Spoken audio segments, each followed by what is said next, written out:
Hi, everybody. I suppose I could apologize that I kind of look like crap. I know I look tired. That's because I am. And that has to do with why I'm making the video right now in a roundabout way. And I just have had a challenging couple of weeks. I had a surgery on my elbow and my wrist just a few days ago. I have not had a pain pill for a while, so hopefully I will remain lucid and track fairly well. But we know I don't track all that well sometimes normally. I made a little bit of effort, but I'm wearing my comfort sweatshirt. Comfort not only in the aspect of like tomato soup and grilled cheese sandwiches are comfort food when you don't feel good, but also because the sleeves are big enough to accommodate all the bandage and stuffing, which is half coming out. I know it's not pretty. Now the tired part, and I'm going to give you a little background, and you're probably thinking, why is this broad giving us all this information? It's really not pertinent. It is pertinent. So we've heard about photobombing, where someone runs through your photo and they're captured, and I don't know, they do the peace sign or whatever. And I thought about calling this spirit bombing, but really as I think about it, it would be more appropriate to say spirit intervention.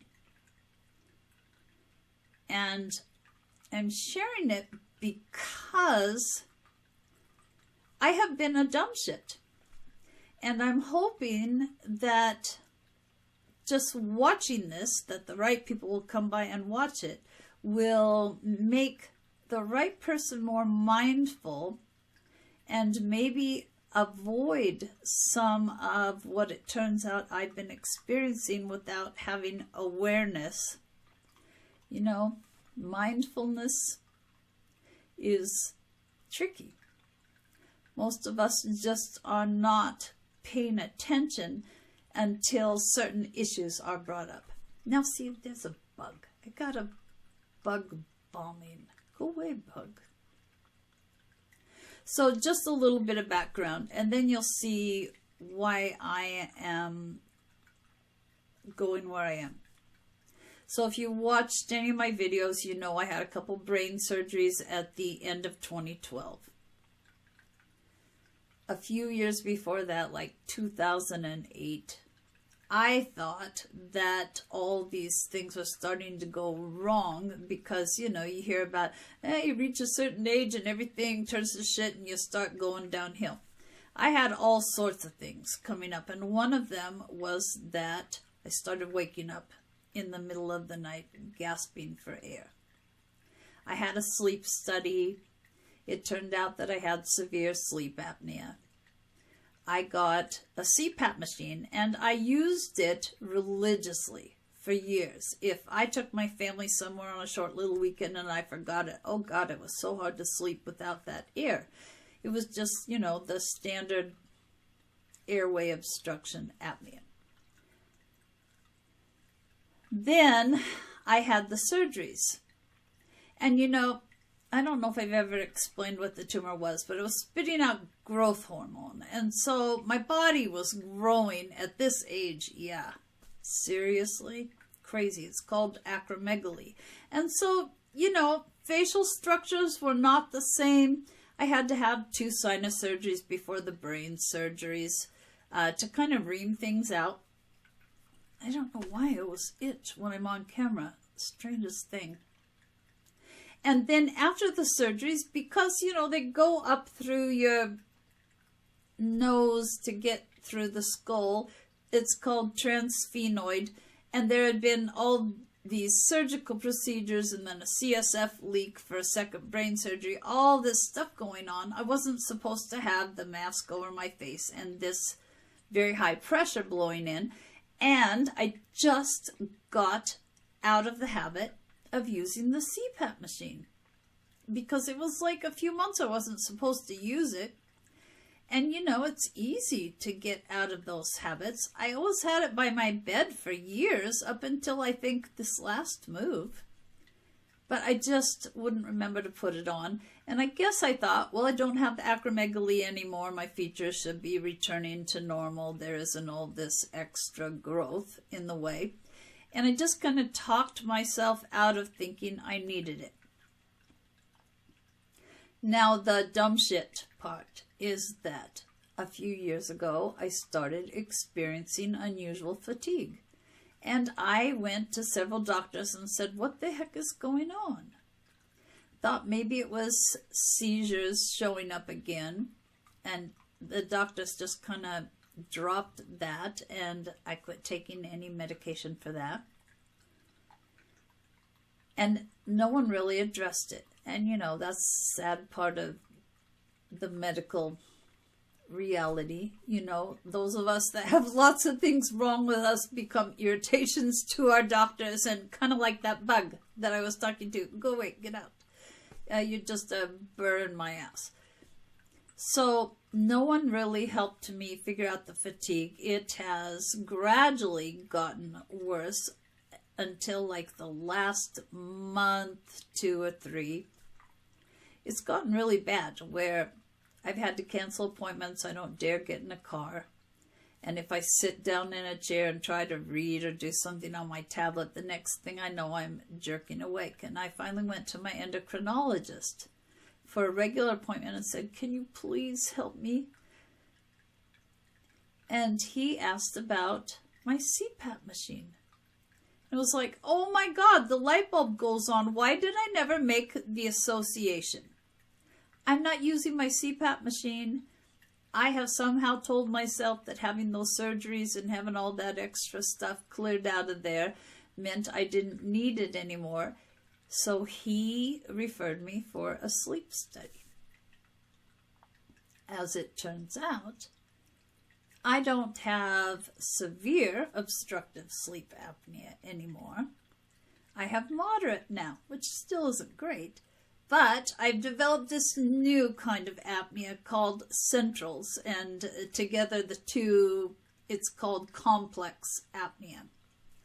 And it's where my brain, which has been rewired a couple times now, let's face it, is no longer communicating to my lungs or, however it works to say, take a breath. I've had 2 sleep studies now, and I haven't had the follow-up for the second one yet. But I do know that in the first one, 59% of my events were centrals, where it's not the airway closing up. It's just my body literally not taking a breath. I went 1.5 minutes without oxygen one time. So the second one was to see if a regular CPAP or BiPAP machine would take care of this central apnea problem. And I know because I had to inquire for the anesthesiologist before this surgery, it didn't take care of it. So I will be going in for 3rd study, and a very expensive and fancy machine will be titrated, or whatever the hell they call it, so that complying by jumping through all these hoops, my insurance will pay for it. Now, the point. A lot of people are waking up in the wee hours of the morning, say between 2 and 4. It's when the veil is most thin. And that's not what I'm talking about. That's when spirits find it easiest to convey to you that they are around, if you're sensitive to the energy. Maybe a lost loved one saying, hey, pay attention, I'm here, I love you. This is a different thing. What I'm trying to explain is sometimes we have to pay a little more attention and not assume it's one thing when it could be something else. So at my old house, there was one time I was woken up by the smoke alarm. And you know how that is. It scares the shit out of you. You jump out of bed and you're looking for the flames. You're looking for the smoke. There was nothing. I thought, I've just got some frisky spirits having some fun with me. Didn't think a thing about it. Another time, I was woken up by a very loud yelling of my voice. Not of my voice, of my name. A very loud voice yelling my name. Sorry, like I said, I'm tired. But it was not in my head how I usually get my information. It was as if someone was standing right next to me. Woke me up. I couldn't figure that one out at first either, and then it dawned on me, oh, I bet I wasn't breathing.